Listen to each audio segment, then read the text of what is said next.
नमस्कार साथीहरू, के तपाईहरु पनि शेयर बजारमा लगानी गर्न चाहनुहुन्छ? आजको यस भिडियोमा हामी लिएर आएका छौं दुई उत्कृष्ट अवसरहरू जुन तपाईको लगानीको भविष्य बदल्न सक्छ। विन नेपाल लघुवित्त वित्तीय संस्था जसको एफयू आउँदैछ र अर्को डोडीखोला जलविद्युत कम्पनी जसको राइट शेयर आउँदैछ। तर यति मात्र होइन साथीहरू, यस भिडियोमा हामीले विन नेपालको आर्थिक अवस्था यानी कि फन्डामेन्टल एनालाइसिस, पछिल्ला वर्षहरूका नाफा, बोनस डिभिडेन्ड हिस्ट्रीहरू पनि विस्तार रूपमा बुझ्नेछ। त्यस्तै डोडीखोला जलविद्युत कम्पनीको राइट शेयर आवेदन कसरी गर्ने भन्ने विषयवस्तुमा जानकारी पाउनुहुनेछ। सो साथीहरू भिडियो अन्तिम समय हेर्नु होला र च्यानल पनि सब्स्क्राइब गरेर भिडियोलाई लाइक गरिदिनु होला। चल्नुहोस् भिडियोलाई सुरु गरौँ। विन नेपाल लघुवित्त वित्तीय संस्थाले 2081 चैत 21 गते सर्वसाधारणको लागि एफयू खोलेको थियो। यस कम्पनीको एफयूमा मिनिमम 10 कितासम्म अप्लाई गर्न सक्नुहुन्छ भने म्याक्सिमम चाहिँ 1000 कितासम्म अप्लाई गर्न सक्नुहुन्छ।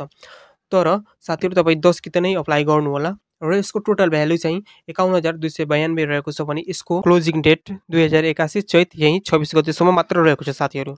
सो तपाईहरुसँग अहिले 24 घण्टा मात्र रहेको छ। सबैले अप्लाई गर्नु होला। 1000 रुपैयाँमा तपाईहरुले 10 कितासम्म अप्लाई गर्न सक्नुहुन्छ। सो साथीहरू यस कम्पनीको केही फन्डामेन्टल तिर पनि ध्यान दिउँ।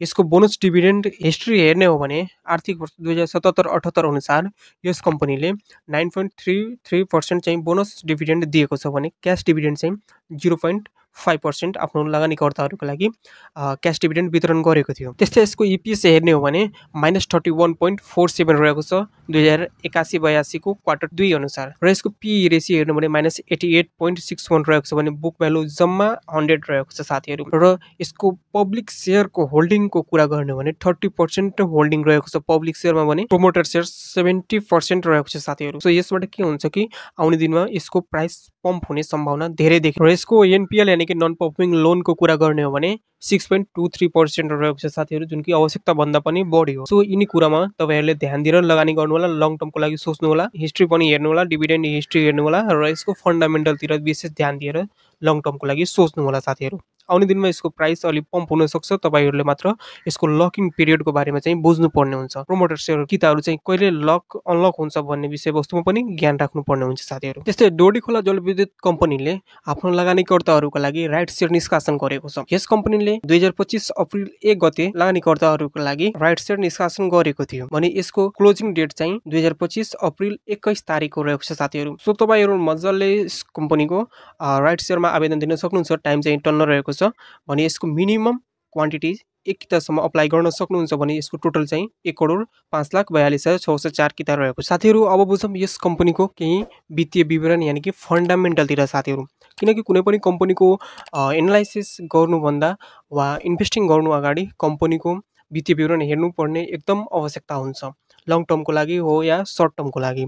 किनकि नेप्सीमा अहिले उथलपुथल भइरहेको छ र राजनीतिक अवस्थाले गर्दा नेप्सी एकदम डाउन अफ भइरहेको छ। त्यसले गर्दा हाई लिक्विडेसन भइरहेको छ। यस कम्पनीको ईपीएसको कुरा गर्ने हो भने -0.77 रहेको छ साथीहरू। -0 यानी कि नेगेटिभ, धेरै नै नेगेटिभ हो साथीहरू। 81-82 को रिपोर्ट अनुसार यति रहेको छ भने पी रेशियो चाहिँ -486 रहेको छ भने बुक भ्यालु जम्मा 92.76 रहेको छ। यसमा तपाईहरुले विशेष ध्यान दिनु होला। र यसको पब्लिक शेयर हेर्नु भने 18% रहेको छ भने प्रोमोटर शेयर चाहिँ 72% रहेको छ, जसले गर्दा यसको प्राइसमा पम्प देख्न सकिन्छ। पब्लिक शेयर जति थोरै भयो त्यति त्यसको डिमान्ड चाहिँ बढ्दै जान्छ, जसले गर्दा मार्केटमा चाहिँ यसको प्राइस बढ्ने सम्भावना धेरै हुन्छ। र विशेष गरेर यसको लकिङ पिरियडमा चाहिँ ध्यान दिनु होला। यसको लकिङ पिरियड चाहिँ 2025 7-22 तारिखसम्म मात्र रहेको छ। यो बेला चाहिँ तपाईहरुले यस कम्पनीको प्राइसमा डम्प देख्न सक्नुहुन्छ किनकि प्रमोटरहरूले चाहिँ शेयर सेल गर्छ, जसले गर्दा सेलिङ प्रेसर बढ्छ। सो तपाईहरुले चाहिँ यसको लकिङ पिरियडमा विशेष ध्यान दिनु होला। सो हस्त साथीहरु, भिडियो यति नै रहेको छ र शेयर बजार सम्बन्धी जानकारीको लागि हाम्रो च्यानललाई सब्स्क्राइब गर्न सक्नुहुन्छ र साथसाथै हाम्रो सोशल मिडिया जस्तै टिकटक, फेसबुक पेजहरुमा चाहिँ फलो गर्न सक्नुहुन्छ साथीहरु। सो तपाईहरुले कमेन्ट गर्नु होला तपाईहरुले कम्पनीको आईपीओ राइट शेयर भर्नु भयो कि भर्नु भएन, एनालाइसिस कसरी गर्नुहुन्छ यसको बारेमा चाहिँ कमेन्ट गर्न चाहिँ नभुल्नु होला। हस्त, धन्यवाद।